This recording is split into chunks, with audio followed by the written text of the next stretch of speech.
Oh, nak, bakit ka umiiyak? Wala po kayong mali. Kailangan na nak eh. Ayan, at babalik ka na namin, ha? Ay, siya. Tulungan mo na muna si Kuya mo doon. Ito, bangutin mo. Ayun ko.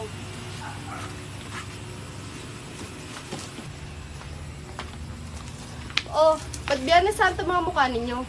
Hindi pa ba kayo sanay? Sanayin nyo na ang mga sarili ninyo sa mga pangakong napapako. Sanayin nyo na rin ang mga sarili ninyo na wala tayong katulong dito. Ate, tama na eh. Tortang talong lang ang ulam.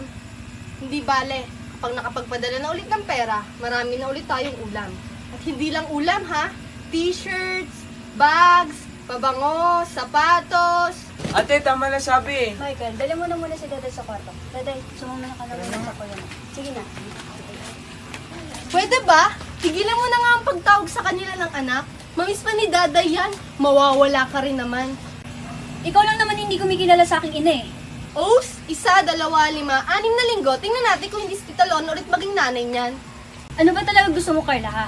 Hindi ba't ito ang gusto mo? Ang ipagtulakan akong umalis? Oo, at sana, huwag ka nang bumalik. Bastos ka talaga eh, no? Nay, ate, tama na po.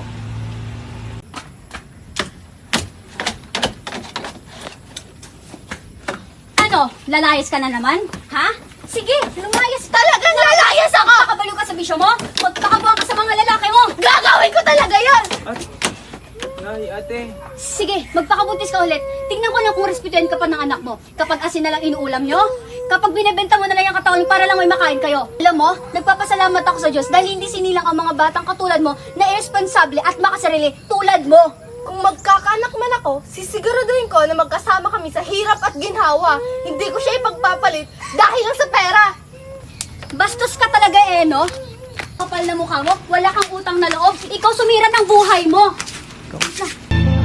Nung isilang ka sa mundong ito, laking tuwa ng magulang mo, at ang kamay nila iyong ilaw.